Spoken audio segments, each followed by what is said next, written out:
I was always the good kid who did as I was told, and I didn't cause my parents any grief. Then, at 18, I met Eddy. I knew that my parents wouldn't like him because he wasn't Asian, and his confident attitude did come across as quite arrogant. At first, I didn't tell my parents about Eddy, and I saw him in secret.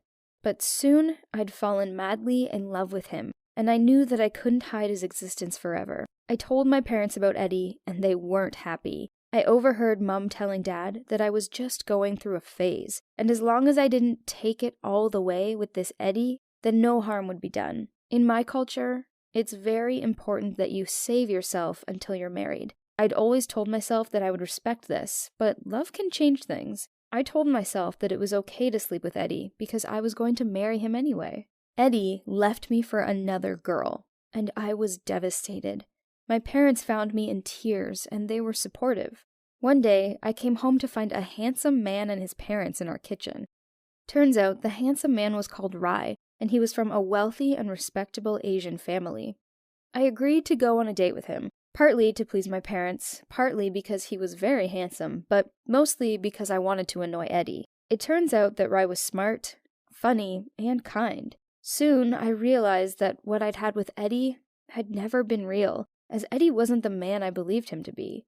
Rai was honest and caring, and I was in love with him, and we got engaged. The problem was that he believed that I'd never gone all the way with anyone, and this was a big deal in my culture. I felt so ashamed that I wasn't viewed as innocent anymore, but I didn't want to tell Rai the truth and risk losing him. I looked into hymen repair surgery. I know it sounds painful, but it's a relatively straightforward operation. Lots of women in my culture have it so that they don't run the risk of their new husband finding out they aren't pure and annulling the marriage.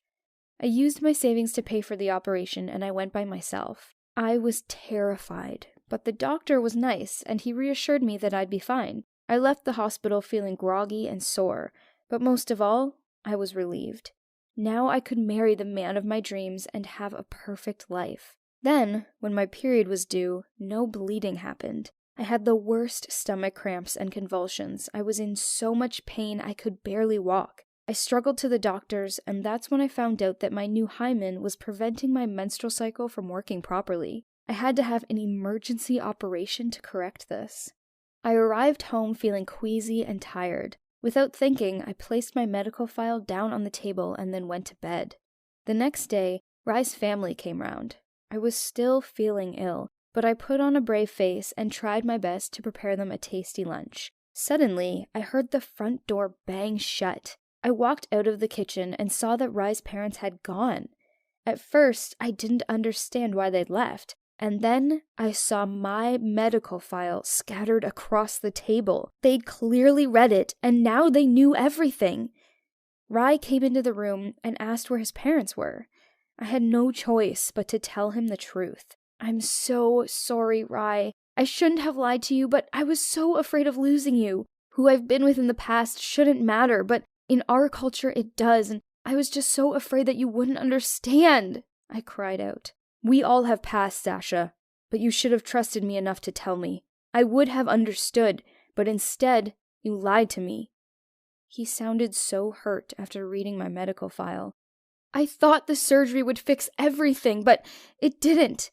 I'm truly sorry, but you have to believe me when I say I love you." Rai was silent at first. Then he sighed and said he needed time to think. After he left, I went back to bed and cried myself to sleep. I'd been through all of this pain for nothing.